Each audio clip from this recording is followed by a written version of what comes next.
பரங்கிப்பேட்டையில இருந்து பரமணி வார்த்தை என்று உங்களோடு பைபிள்ல பணத்தை குறிச்சு என்ன சொல்லுதுன்னு இன்னைக்கு ஆராய்ச்சி பார்க்கலான்னு அப்படி பார்க்கும்போது எபிரேயர் 13ஆம் அதிகாரம் 5ஆம் வசனம் சொல்லுகிறது, நீங்கள் பண ஆசை இல்லாதவர்களாய் நடந்து உங்களுக்கு இருக்கிறவைகள் போதும் என்று எண்ணுங்கள், நான் உன்னை விட்டு விலகுவதும் இல்லை உன்னை கைவிடுவதும் என்று அவர் சொல்லி இருக்கிறாரே. போதும் என்ற எண்ணத்தோடு இருக்க வேண்டும். பண ஆசை இல்லாதவனா இருக்க வேதம் சொல்லுகிறது. ஏன்? பணம் இல்லாம இந்த உலகத்துல எதையுமே வாங்க முடியாது. அது சரிதான், எல்லாத்தையும் வாங்கிடுவீங்களா? வாங்குங்க பார்ப்போம். நிம்மதி உங்களால பணத்தை கொடுத்து வாங்க முடியுமா?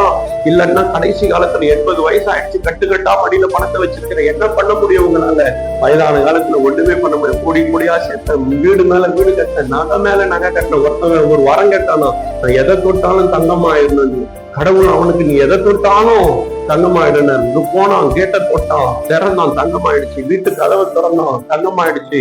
அப்படியே உள்ள போய் சாப்பாடு பாத்திரத்தை வச்சு எல்லாத்தையும் சாப்பிட்ற கை வைக்கிறான், சாப்பிட்றதான் தங்கமாயிடுச்சு. பிள்ளைய தொட்டான், மனைவியை தொட்டான், அவன் தலையவே தொட்டான், அவனும் தங்கமாயிட்டான். உபயோகம் இல்லை. தங்க ஊசின்றதால கண்ணில் குத்திக்க முடியுமா?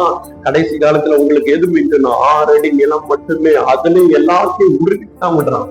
நான் சொல்றேன், பண விஷயத்துல இந்த விஷயம் பணம்ன்றது உலகத்துல பெருசுதான். ஆனா அதை விட இயேசு பெரியவர். நீங்க அவர் மேல விசுவாசம் வைங்க.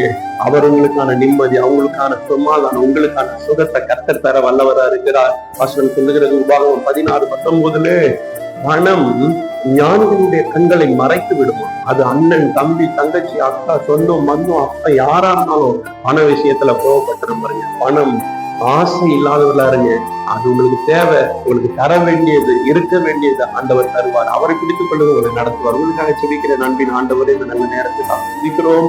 தேவக்கரம் கூட இருக்கட்டும், பார்த்து கொண்டிருக்கிற ஒவ்வொருவரோடு கர்த்தர் இடைப்பட்டு அவருடைய ஆசீர்வாதத்தை இந்த நாளுக்கான தேவை சந்தி இயேசுவின் மூலம் செபிக்கிறோம். நல்ல ஆமென்.